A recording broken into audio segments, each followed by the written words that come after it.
आजादी का अमृत महोत्सव।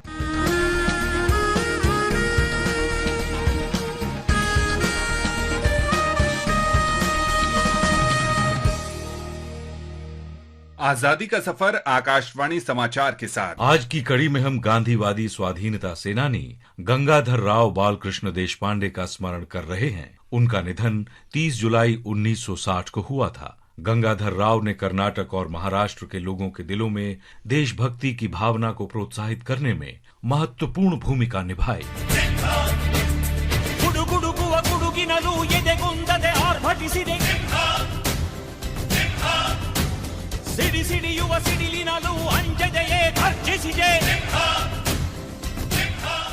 गंगाधर राव का जन्म 31 मार्च 1871 को कर्नाटक के बेलगांव में हुआ था। वे आरंभ में सामाजिक सुधार में अधिक रुचि रखते थे। बाद में स्वतंत्रता आंदोलन की तरफ वे तब प्रेरित हुए जब उनकी मुलाकात लोकमान्य बाल गंगाधर तिलक से हुई। गंगाधर राव ने स्वराज के लिए संघर्ष में कर्नाटक के युवा वर्ग का नेतृत्व किया, जिसके बाद वे कर्नाटक के शेर के नाम से प्रसिद्ध हुए। जब गांधी जी ने दांडी में नमक सत्याग्रह आंदोलन शुरू किया तो देशपांडे ने भी नमक बेचकर कानून का उल्लंघन किया। देशपांडे को गिरफ्तार कर लिया गया। उन्हें कर्नाटक के खादी भगीरथ भी कहा जाता है, क्योंकि वो खादी आंदोलन के बारे में जागरूकता फैलाने के लिए गांव-गांव गए। गंगाधर राव के नेतृत्व के कारण बेलगांव के निवासियों ने 1942 में भारत छोड़ो आंदोलन में बड़े उत्साह से भाग लिया।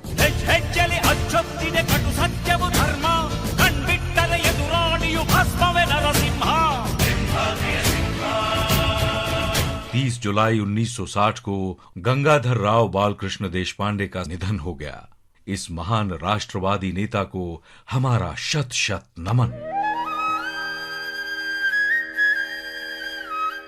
हम आज मुत्तुलक्ष्मी रेड्डी को भी याद कर रहे हैं। उनका जन्म 30 जुलाई 1886 को पुदुकोट्टई रियासत में हुआ था, जिसे अब तमिलनाडु कहा जाता है। बहुमुखी व्यक्तित्व की धनी मुत्तुलक्ष्मी रेड्डी कई मामलों में आगे रहीं। वे देश की पहली महिला डॉक्टरों में शामिल थीं। वो मद्रास विधान परिषद की पहली महिला सदस्य भी थीं और उसकी उपाध्यक्ष निर्वाचित होने वाली पहली महिला भी वही थीं। विमेन्स इंडिया एसोसिएशन की प्रथम अध्यक्ष और मद्रास निगम की महापौर निर्वाचित होने वाली प्रथम महिला। इन उपलब्धियों से भी ऊपर वो बाल विवाह और देवदासी प्रथा के विरोध में अभियानों सहित सामाजिक मुद्दों के संबंध में कार्यकर्ता के रूप में अधिक चर्चित हैं।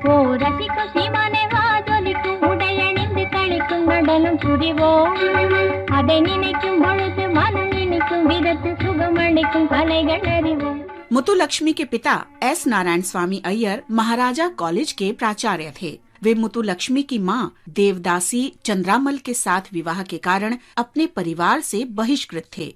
मुत्तुलक्ष्मी को अपने ननिहाल से विशेष लगाव था और ननिहाल से इसी निकटता ने उन्हें देवदासी समुदाय और उसकी समस्याओं का बोध कराया। नारायण स्वामी अय्यर ने परंपरा तोड़ी और मुत्तुलक्ष्मी को विद्यालय भेजा।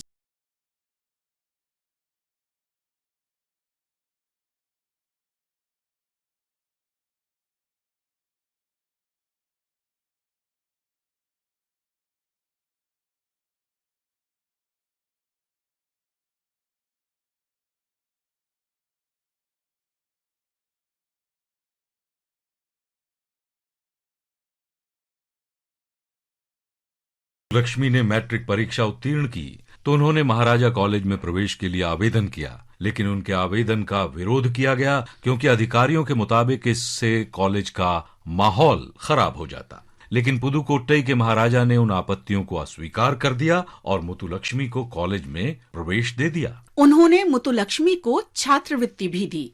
कॉलेज के दिनों में मुत्तुलक्ष्मी की मुलाकात सरोजनी नायडू से हुई और वे महिलाओं की सभाओं में जाने लगीं। महात्मा गांधी और एनी बेसेंट ने मुत्तुलक्ष्मी के जीवन को बहुत प्रभावित किया। सन 1930 में मुत्तुलक्ष्मी रेड्डी ने मद्रास विधान परिषद में विधेयक प्रस्तुत किया। उसे बाद में देवदासी उन्मूलन अधिनियम के नाम से जाना गया। उस विधेयक को कानून बनने में 15 से अधिक वर्ष लग गए।